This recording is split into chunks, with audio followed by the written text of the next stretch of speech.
Salve alunos do canal Atualize Educação. Hoje veremos a segunda parte do assunto Grécia Antiga. Havíamos planejado 3 partes, mas faremos uma playlist com 4 vídeos. No primeiro, falamos de modo geral sobre a geografia, a economia e a cultura da Grécia Antiga. Hoje falaremos sobre Atenas, a sociedade e a política em Atenas. No próximo e terceiro vídeo, falaremos sobre a política e a sociedade na cidade de Esparta e no quarto e último vídeo falaremos sobre a cronologia da montagem das cidades-estado gregas, ou seja, como a Grécia Antiga foi ocupada, como nesse espaço se desenvolveram as cidades-estado como Atenas e Esparta, como foram as guerras entre a Grécia e o Império Persa, como foram as guerras principais entre as cidades gregas e como o Império Grego sucumbiu, caiu diante de Alexandre o Grande da Macedônia, deixando para a gente uma herança, a herança da filosofia, a herança da política, da democracia. Vamos lá então, Atenas, sociedade. A sociedade ateniense, Atenas era ao lado de Esparta, a principal cidade grega. Atenas possuía uma sociedade dividida em 6 grupos. Primeiro grupo, os eupátridas. Eupátridas eram os nobres possuidores de grandes propriedades de terra, eupátridas. Abaixo dos eupátridas estavam os georgóis. Georgóis também eram proprietários de terras, também eram nobres, mas eram proprietários de pequenas propriedades rurais. Geralmente trabalhavam para si, tinham poucos escravos ou nem tinham escravos. Eupátridas, em primeiro lugar, grandes propriedades rurais e muitos escravos. Em segundo lugar, os georgóis, que trabalhavam basicamente para o seu sustento, para a sua subsistência. Abaixo dos georgóis estavam os demiurgos. Quem eram os demiurgos? Eram os comerciantes, que geralmente eram estrangeiros. E a palavra para estrangeiro em grego é meteco. Os metecos, ou estrangeiros em português, se dedicavam geralmente ao comércio e, portanto, eram geralmente demiurgos.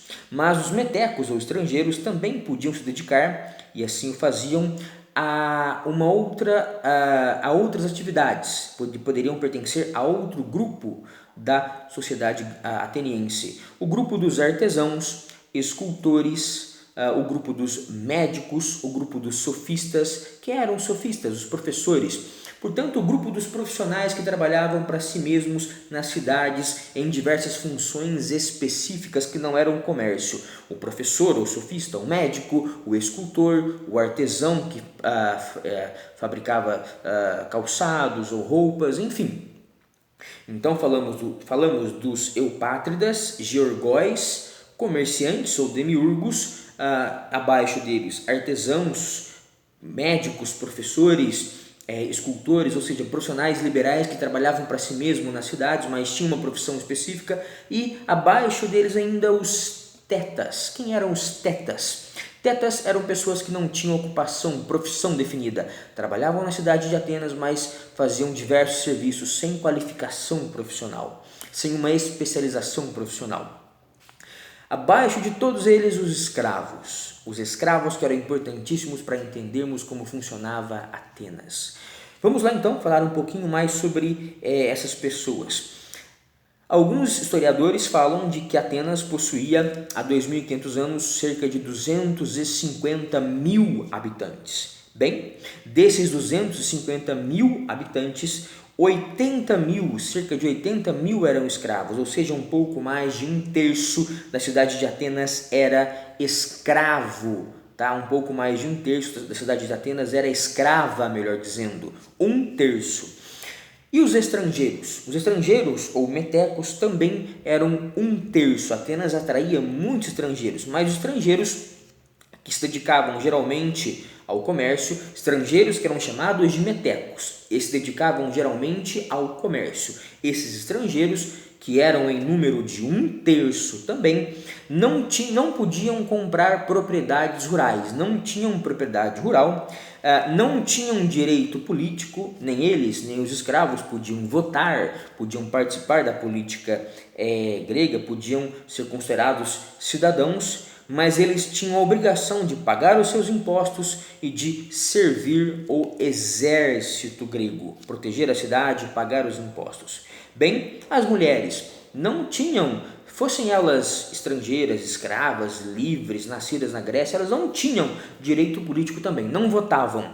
As mulheres pobres trabalhavam junto com seus esposos, trabalhavam, por exemplo, nas lavouras, se elas fossem esposas de georgóis, poderiam trabalhar como artesãs, como escultoras, enfim, poderiam trabalhar sem ocupação definida, seriam tetas. Mulheres pobres trabalhavam para auxiliar os seus maridos. Mulheres ricas ficavam no gineceu, presas no gineceu, a parte da casa dedicada às mulheres, feita para as mulheres. Não tinham direitos políticos, é a principal característica que podemos falar das mulheres gregas, e obedeciam aos homens, obedeciam aos pais, ao pai em primeiro lugar, e depois, quando se casavam, obedeciam ao marido, eram como se fosse posse do marido. O marido era dono da casa e era dono da esposa, não podia vender a esposa, não era uma escrava, mas vivia sob a obediência do marido, sob as ordens do marido. Cidadãos, quem eram cidadãos na Grécia Antiga? Vejam, 1/3 dos gregos eram escravos, não eram cidadãos, não votavam. 1/3 eram estrangeiros ou metecos, não votavam. Eram comerciantes, artesãos, escultores, professores, médicos, mas não votavam. Pagavam impostos, iam à guerra, mas não votavam. Sobrava 1/3 de pessoas que eram livres e que eram naturais, nascidas na Grécia. Esse 1/3 não votava por completo, porque, tirando as mulheres e os menores de 18 anos, sobravam menos de 15% de homens naturais, livres e com mais de 18 anos. Esses eram cidadãos gregos. Menos de 15% podiam votar, porque eram homens, porque eram livres, ou seja, não eram escravos, porque haviam nascido na Grécia e não eram estrangeiros, e porque tinham mais de 18 anos. A democracia grega não era tão democrática assim. De modo geral, a política grega pode ser definida pela expressão cidade-estado. Havia na Grécia Antiga mais de 400 cidades-estado. Cada cidade mandava em si mesma, falando simplesmente. Cada cidade fazia suas próprias leis, cada cidade cuidava da sua segurança, tinha seu exército, cada cidade tinha a sua forma de política, e vamos ver agora como era a forma de política de Atenas. Ou seja, cada cidade mandava em si mesmo, isso é política, organizava a sua vida, tinha as suas próprias regras. As cidades gregas tinham rivalidades entre si, lutavam entre si, frequentemente uma entrava em guerra com a outra. A guerra de Troia e Esparta, por exemplo, muito conhecida na história. Essas cidades, no entanto, tinham coisas parecidas. Quando chegava um inimigo de fora, como os persas, essas cidades se uniam. Por quê? Porque elas tinham a mesma cultura, elas estavam no mesmo lugar, elas tinham os mesmos hábitos, os mesmos costumes, por exemplo, se alimentavam das mesmas coisas, falavam a mesma língua, acreditavam nos mesmos deuses. Por isso, podemos falar que essas cidades-estado, essas mais de 400 cidades-estado, por mais que elas fossem como países e mandassem em si mesmas, elas tinham muito mais coisas em comum e por isso formavam um país, a Grécia Antiga, podemos dizer, um povo, né? Mas cada uma mandava em si mesma. De modo geral, geralmente, as cidades gregas faziam um caminho. Começavam pela monarquia, obedeciam ao rei. Depois obedeciam à oligarquia, ou seja, aos eupátridas, aos donos de terras, de grandes terras. Depois passavam pela tirania, quando obedeciam a um ditador. E por fim chegavam à democracia, onde o povo votava livremente. Mas observem o seguinte: nessas 3 primeiras fases, monarquia, quando um rei manda, oligarquia, quando os donos de terra mandam, e tirania, quando um ditador manda, quando um cara só manda por muito tempo, nessas 3 fases, quem está no controle são os grandes donos de terra. É na democracia que todos podem participar. Todos, exceto estrangeiros, menores de 18 anos, escravos e mulheres, tá? E a Atenas chegou à democracia. Nem todas as cidades gregas chegaram à democracia. Na próxima aula veremos que Esparta parou na oligarquia, tá? Vamos lá então, vamos ver a democracia grega, onde homens nascidos em Atenas com mais de 18 anos e livres votavam. Você tinha a eclésia em primeiro lugar. O que era a eclésia? Todos esses caras, os cidadãos, os homens, os livres, nascidos na Grécia e com mais de 18 anos, votavam. Em leis, aprovavam ou não aprovavam leis para o povo. Decidiam se Atenas entraria em guerra ou manteria a paz. Decidiam sobre o ostracismo, quer dizer, se uma pessoa seria expulsa de Atenas por 10 anos. Esses caras da eclésia faziam também a fiscalização dos magistrados, elegiam e fiscalizavam os magistrados, veremos daqui a pouco quem eram os magistrados.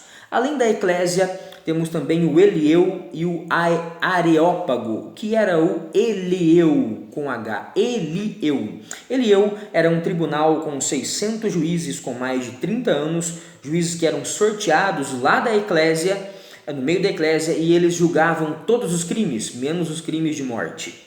Depois temos o Areópago, um tribunal superior de juízes mais antigos que julgavam os crimes de morte, assassinatos e também os crimes contra a religião, considerados muito sérios também. Elieu, um tribunal menor, e Areópago, um tribunal para crimes de assassinato e religiosos. E quem eram os magistrados? Tínhamos 10 estrategos. Quem eram os estrategos? Eram pessoas eleitas pela eclésia com mandato anual, comandavam o exército e executavam as leis. Quer dizer, o que a eclésia decidia como lei, os 10 estrategos faziam a sua aplicação, ou seja, aplicavam o dinheiro dos impostos, cuidavam do exército, cuidavam da paz, da segurança, enfim, eram como se fossem 10 prefeitos, os 10 estrategos eleitos anualmente pela eclésia, pelos cidadãos da eclésia. Bem, havia também 10 arcontes que eram sorteados anualmente e eram juízes, eram auxiliares dos juízes que cuidavam da religião, que cuidavam da justiça. Portanto, esses 10 arcontes eram funcionários que cuidavam tanto da justiça quanto da religião.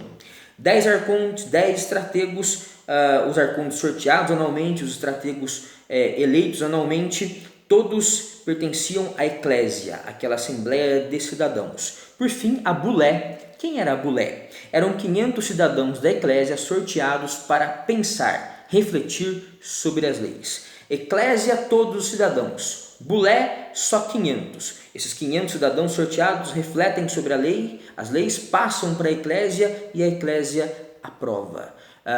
Essa era a estrutura democrática de Atenas, a sociedade de Atenas, e na próxima aula falaremos sobre Esparta. Muito obrigado, fiquem com Deus e até lá!